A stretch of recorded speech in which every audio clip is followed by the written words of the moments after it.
వాడు ఏం చెప్తే ఆ పనే మనం చేస్తాం, కానీ మనం స్వయంగా చేసుకునే పనులు ఏది కూడా లేదు. ఒకరెవరు ఇంత గోల్డ్ షేరెడ్ గోల్డ్ తింటున్నారు. ఎందుకు అవసరమా మనకి? దిగుబడులు పెరిగింది, ఏమైనా కార్యక్రమాలు ఉన్నాయా లేదని చూసి చెప్పినట్టే ఈరోజు మన దేశం జబ్బులు లేని దేశంగా ఉండేది.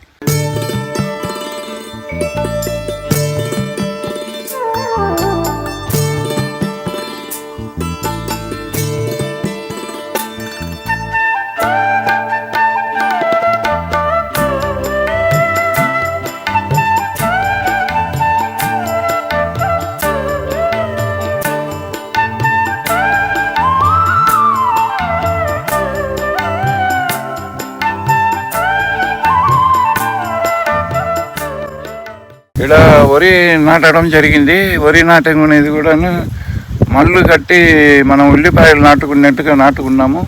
ఇంకొక ఐటెం వచ్చి డ్రిప్పులు వేసుకున్నాము.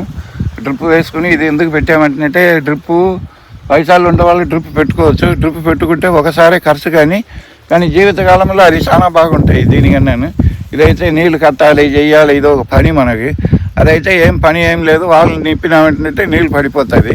రెండోసారి ఇక్కడ ఎందుకు పెట్టినామంటే దమ్ము చేయడం, ఎక్స్ట్రా ఖర్చులు, దమ్ము చేసుకునేది పెట్టుకునేది ఎక్స్ట్రా ఖర్చులు. రెండోసారి నీళ్ళు లేకపోతే మాత్రం ఒడ్లు పండించేందుకు కుదరదు అనే ఒక ఇది ముందు నుంచి ఉన్నాయి మన ఈ పద్ధతులు. అదేమో మేము పొలంలో ఊరికే చల్లుతాం అన్నమాట. చల్లి ఊరి తక్కువ దిగుబడులు వస్తాయి. దాన్ని పెట్టుకుని మనం ఏం చేసేందుకు కుదరదు. ఈట మాత్రం ఇట్లా నాటుకుని ఎంత దిగుబడి వస్తుంది అనేది చూసేందుకోసం పెట్టాము. దీని ముందు కూడా మేము ఆంధ్రాలో ఉండేటప్పుడు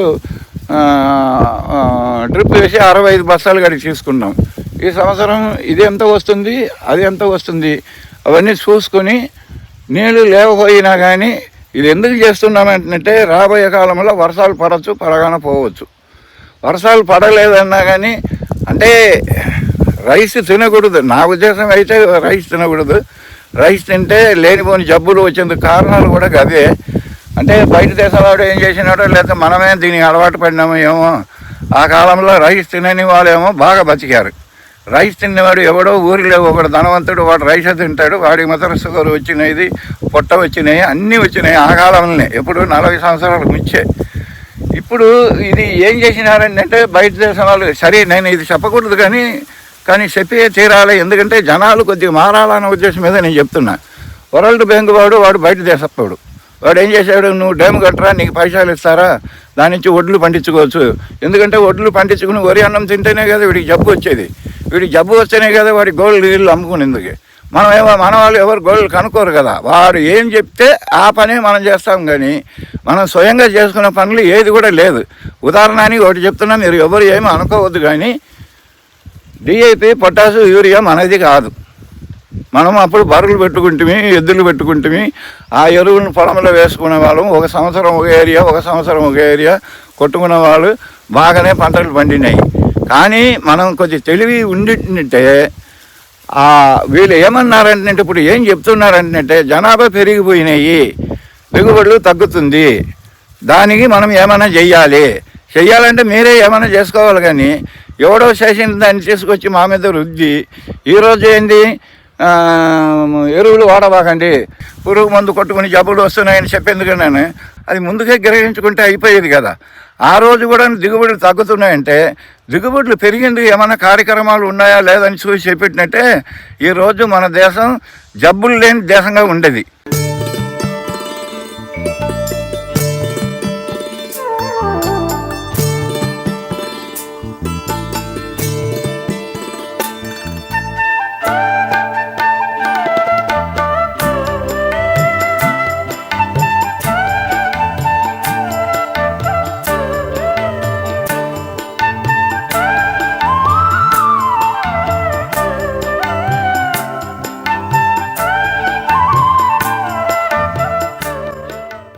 ఇది మేము ఎందుకంటే నీళ్ళు అంటున్నారు కదా, నీళ్ళు లేకపోయినా పండించుకోవచ్చు అనే ఉద్దేశం మీద దీన్ని పెట్టాము. కానీ వరి పెట్టేది మా ఉద్దేశం కాదు. మొత్తం మీద ఇంక మీద సిరుధాన్యాలే తినుకోవాలి. తినుకుంటే నాకు కూడా మోగాలు నొప్పి 3 సంవత్సరాల నుంచి వచ్చినాయి. ఎప్పుడు ఈ వరి అన్నాను అనుకున్నాను, మోగాలు నొప్పి బాయా, అన్నీ బాయా. నేను అనేది ఏంటంటే దీని నుంచి చెప్పొచ్చేది ఏంటంటే సిరుధాన్యాలను పండించుకోండి. చూడండి, ఒక కాలంలో వడ్లు ధర ఎక్కువ, బియ్యం ధర ఎక్కువ, దీని ధర తక్కువ ఉంటాయి. ఇది రాగలు సజ్జలు మిగిలినవన్నీ ఇది ధర తక్కువ ఉంటాయి. ఇప్పుడు ఏమైంది, వరి బియ్యం తక్కువ, ఇదేమో ధర పెరిగినాయి.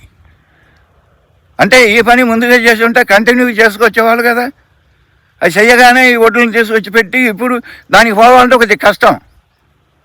ఇదైతే సులభం అయిపోయినాయి. మళ్ళీ నీళ్ళ కోసం మిగిలిన వాళ్ళతో కొట్లాడుకుండాలి మనం.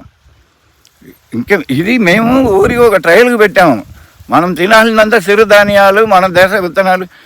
ఇప్పుడు మాకు దీని ముందుకు నేను చిన్నపిల్లగా ఉండేటప్పుడు మిను గింజ అయితే ఇంత లావు ఉండేది. ఇప్పుడు మిను గింజలు తీసివేసి ఇంక ఇంత లావు వస్తున్నాయి. ఆ గింజల్ని కాపాడుకుని దాన్ని ఏమన్నా దిగుబడికి వచ్చేందుకు కార్యక్రమాలు పెట్టినట్టు మన పాత విత్తనాలన్నీ అటనే ఉండేది. ఆ విత్తనాలు వదిలిపెట్టేసి వాడు చెప్తున్నట్టు దిగుబడి ఎక్కువ వస్తాయి అంటున్నట్టే మన రైతులు కూడా వీడు బతకాలి కదా, దీనిలో ఒకవేళ దిగుబడి ఎక్కువ వస్తుందో ఏమని చెప్పి వీడు దాని మీదనే పోయాడు. ఇప్పుడు ఏంటి, మన దగ్గర విత్తనాలే లేవు. వాడు ఏ విత్తనం ఇస్తే ఆ విత్తనమే పెట్టుకుంటున్నాము. అది మొలుస్తుంది, మొలవకపోతుంది, పంట ఎక్కువ వస్తుంది, రాగానే పోతుంది. ఎవరినేమి అడిగేందుకు లేదు. మళ్ళీ ఇప్పుడు ఏమంటున్నారు, మా తమిళనాడులంతానే ఇంచుమించు పాత రక విత్తనాలు అన్నీ తీసుకొస్తున్నారు. ఇప్పుడు తీసుకొచ్చిన అప్పుడు ఆ విత్తనాన్ని కాపాడుకుంటే అయిపోయేది కదా. అది కాపాడుకునేందుకు లేకనే ఇంత బాధలైందనమాట. నేను ఇది ఎందుకు చెప్తున్నా అంటే, నేను ఒక మనిషిగా ఉండి నా బాధను చెప్తున్నా కానీ నేను వేరే ఎవరిని హింసపరచాలని నేనేమీ అనలేదు. కానీ ఒక్కొక్క మనిషికి ఈ బాధలు ఉండనే ఉంది. మీకే ఈ బాధ వచ్చింది, మీరు జబ్బులు లేక ఉన్నారా? మీకు కూడా జబ్బులే కదా. ఎవరెవరు ఇంత గోళ్ళు తింటున్నారు. ఎందుకు అవసరమా మనకి? మీ ఊళ్ళని మీరు కాపాడుకున్నా అంటే ఈ గోళ్ళు తినాల్సిన అవసరం ఏమింది? అందుకోసం మనం వీలైనంత వరకు ఇట్లా పోతాము. నెక్స్ట్ ఇయర్ నుంచి మనం చిరుధాన్యాలు, పాతకాల విత్తనాలు ఏమైనా ఉన్నాయా లేదని చూసి ఎత్తుక్కుని చేసి పెట్టాలనేది మన ఉద్దేశం.